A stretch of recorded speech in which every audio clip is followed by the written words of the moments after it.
Task Force Z, issue 7, Matthew Rosenberg, writing with Daniel HDR and Jackson Herbert on the art. So this is actually a different art team than we've had. Do you remember who the normal artists are? I want to say Barrows. Was it Eddie Barrows that was in the art? That sounds familiar, actually. If it wasn't him, it was someone like him, certainly. But anyway, and I say that pretty confidently because I do think it does a decent job in this issue of feeling similar. You know, I can tell there's a difference, especially there's like a dream sequence at the start. Nightwing. It's because I was thinking nightmare, because it is a nightmare. Jason's having this nightmare where he's fighting Joker and lots of other Bat villains, and he's basically just losing.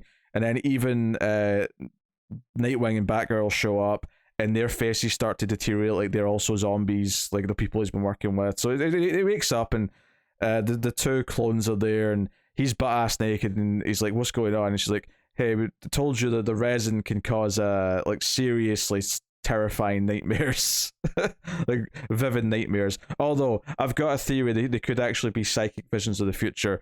And Jason's just like, "Oh, great," because it was just this, you know, all the villains are going to win, and all of his family are going to die. So that's definitely a vision of the future. I got a chuckle out of that. Yeah, the main thing of this issue is that the team is a little bit depleted. They've got Bane, KJ Beast, and Mr. Freeze, but they need more. So the idea is to go and recruit some other villains who were previously working with the evil lady who was introduced in the last couple issues. So it's basically the various team members going to recruit. So KJ Beast goes to Copperhead, and we get a page of them having a bit of a fight. And then we go to basically where the Victim Syndicate are hiding out, and I thought it was kind of cool to bring them up, actually. There's one in particular that Freeze is here for. Mr. Freeze goes there, and there's kind of a running gag in this book where every time he's about to enter a scene, someone says, "Did it just get cold in here?" Then you turn the page, and Mr. Freeze is standing there. Simple enough, but so a couple pages on that. Probably one of the more interesting ones is Bane going to Grundy. And Grundy immediately like starts fighting Bane, but Bane fights back a little bit and then makes it very clear. He bows down and goes down on one knee and says, "No, like, I respect you. I used to think I didn't think much of you before, but now that I've actually died and come back, I actually kind of like sympathize with you somewhat." To Grundy, and makes it clear that he's here kind of as a friend, and you know, it's kind of a nice little beat. Meanwhile, Jason gets dropped off to go and deal with Zaz because he's going to try and recruit him, which ends up in a big fight in a junkyard, where Zaz is just like, because at one point he slices him a little bit with his blade and he licks the blood off of his knife. He's like, "Oh, you taste good, boy," or something like that. And I'm sure, like, why not? why are you recruiting Zaz? Like, most other villains at least like feel like you could reason with them. Zaz is just like a psychopath. He is straight up just a nut job. Yeah, like he 100% belongs in Arkham. Yeah. Meanwhile, Two-Face goes to speak to evil Doctor Lady, to try and sort of, I don't know, shake things up, maybe get her to play ball with them a little bit. It doesn't work, but we also see that she's working with Bloom still, and Bloom's obviously the big evil mastermind. But this is because this team they're forming is to take down Bloom, but they've got limited resin. They have to go in with people. They need a team of some kind. We see Bloom though is doing experiments, and he's resurrected Man-Bat again.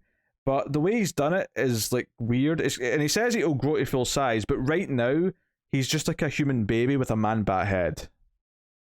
So if you want a little bit of weirdness and Mr. Bloom going, "Oh, he's so cute, I wish I could keep him like this," if that sounds funny to you, maybe you'll enjoy Task Force Z. It definitely does sound strange. Yeah, so that's all pretty decent. So yeah, let's say there's a lot of the fight with Zaz and Jason Todd. The big thing though is when everyone gets back and Two-Face gets back and he sees, "Wait, how many people did we successfully recruit?"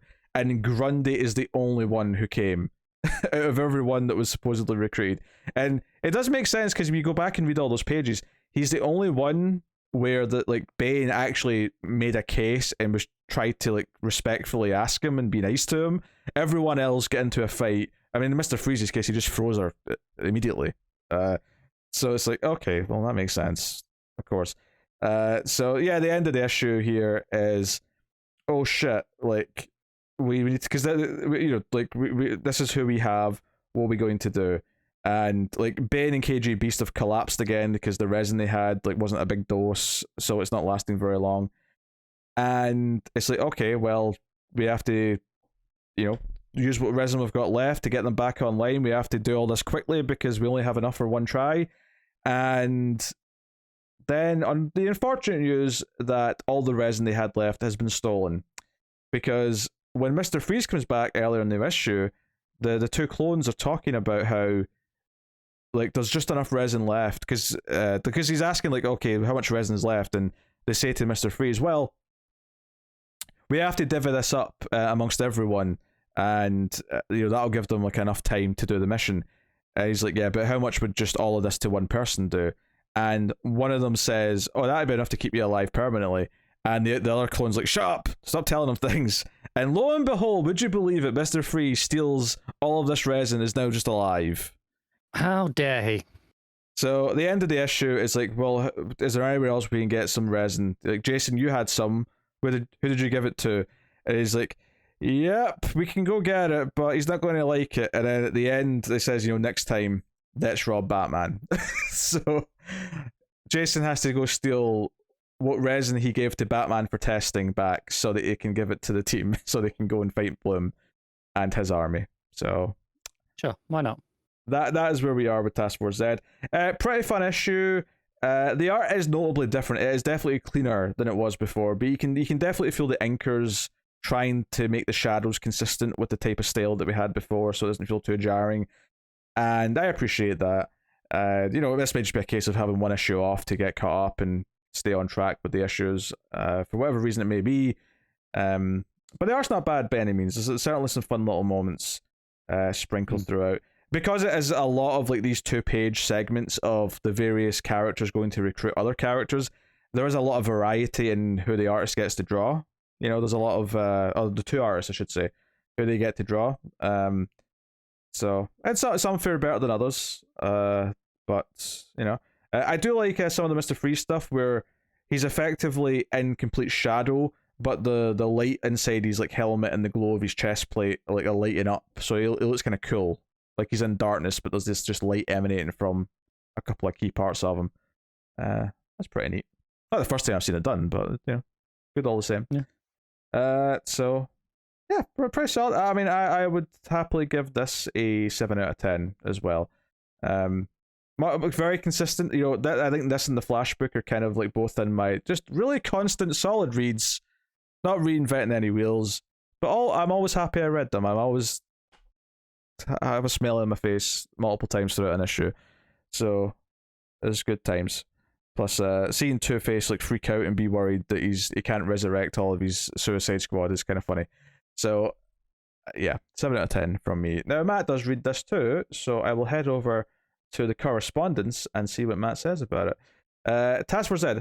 Another good issue. Rosenberg is writing a fun book that went from straight comic book superhero-y types to almost being a heist book. Seeing the team kill people was odd, because they are still heroes. The Zaz fight was a highlight. Never trust Freeze, haha. Miss Barrows, it is Barrows, Matt confirmed it, thank you very much, Matt. But this artist was fine. The baby bat was sufficiently creepy, as was everything with Bloom. I wouldn't have called him creepy, I thought it was hilarious, but whatever.